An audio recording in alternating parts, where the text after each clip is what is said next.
Is a dimension as vast as space and as timeless as infinity. It is the middle ground between light and shadow, between science and superstition, and it lies between the pit of man's fears and the summit of his knowledge. This is the dimension of imagination. It is an area which we call the Twilight Zone. Well, welcome to the Reality Check. We're here live at the workstation on a rando segment. So, it's funny, when you do the stuff on your phone, it tells you can put a mask to give yourself a fun look. It'd probably give me a better look putting a mask on. Today, let's see, what will we talk about on our rando segment? We can talk on the Boston Red Sox and Fenway Park about the racism is American as baseball. Now, over 10 years ago, that wouldn't have been true anymore. These days, it might be true. Why? Well, you've had the last 8 years of people constantly talking about racism, and how you need to stand up and you're not getting yours, instead of people going out to work for theirs. You're not getting yours. You know, it's pretty ridiculous to see a sign like that from, I mean, you gotta think about it. We are a country who's made more millionaires, black, Hispanic, Asian, you know, from Honduras, from Puerto Rico, from Cuba. I know Puerto Rico's a territory. Puerto Rico's a territory. I know. But we've made more millionaires out of people from other countries, right, than most other countries combined. And yet somehow we're still racist. It's amazing. Everybody here has a great opportunity. Are there people that are racist? Absolutely. There's a bunch of people that are racist everywhere you go. There are people that are racist against blacks. There are people that are racist against whites. That's people that are jackasses. They're everywhere. It's unfortunately part of life. And you go to other countries, you think it's any better? No, it's actually way worse. So if people would stop bashing America, maybe be part of the solution instead of part of the problem as they perceive, you know, everybody in general at least gets a great chance to be important in America. You have a chance to come here with nothing and rise up. You have a chance to, even if your parents are poor and on welfare and did nothing with their life and they're druggies and they go to jail, you still have a chance, no matter whatever color, nationality, race, sex you are, to get somewhere. And it's crazy that you see people still disparaging America like you're given less of a chance here. You know, go take your sign, take it from Fenway Park, go bring it to Iran. Go bring it to Mexico, see how nice you get treated. It's embarrassing. I don't know. It's amazing. So news broke that the greatest player in greatest foreign basketball player to ever play in Chinese basketball is coming to America to play.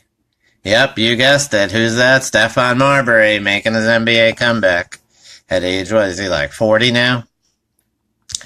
You know, we always have to mix sports into the mix over here. One other thing I definitely want to talk about today is interesting to me, something I've always witnessed, like, very Mormon area that we live in here. And they're, you know, in general, I mean, obviously you have the cults, the crazy people that have to have 50 wives that, you know, molest little girls and need to get married to them. You have that. In every religion or thing, you have a bunch of extremists. And that's what, even in politics, you have people that are decent Democrats, decent Republicans, and then you have the people that are extremists and crazy, and it's like, they'll kill you if they don't get their way. And I know it's like, as far as Mormons in general, pretty good people, you know, work hard, very family oriented. But there's one flaw that I've noticed in Mormon churches that is actually a flaw of America today. And it's this. When you're Mormon, let's say you make a mistake.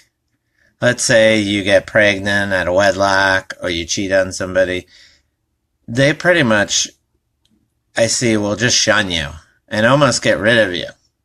Now, if you're some girl who's unwed and pregnant at age 16 or whatever, and you're not Mormon, they'll actually bring you to the temple and you're like a star there. They're going to convert you. They're going to make you great. And that's kind of what we have today in America. We have veterans that need help. We have homeless people, people with mental disease on the street.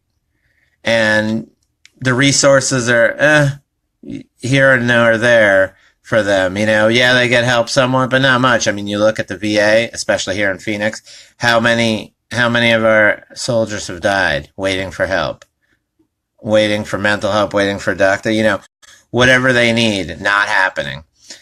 And yet we'll go out of our way to help other people who have not done anything, who are just coming into the country. We're going out of our way in schools to have special areas to set up for people who aren't even citizens to help out and help them get through college. Yet people who have been here their whole life, they don't get that same help. It's very sad. And that's what I'm saying. That's a flaw, like the way the Mormon community is. If you're new, you're outside and you're coming in, even if you have flaws, they love you. You're the greatest. If you were one of them and you have flaws, they kind of put you to the side. And that's what we have going on here today in America. We're taking our people. You have mental disease. Well, you're going to be on the streets, or we'll give you some more medicine.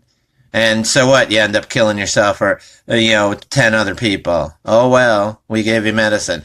But we have people that aren't even in our country. We need to help them. We need to do this. And they're getting priority over the people we already have here. You know, it's just like charity begins at the home, right? You have to be charitable. You have to take care of your people before you're taking care of other people. And that's just as simple as it is today. Until we fix our problems here, we need to slow down on all the other problems we think we're trying to fix. And in that sense, you still have to keep more of an eye on it because you don't know who you're letting into your home. It's just as simple as that. Have a good day till our next Rando segment. Enjoy your week.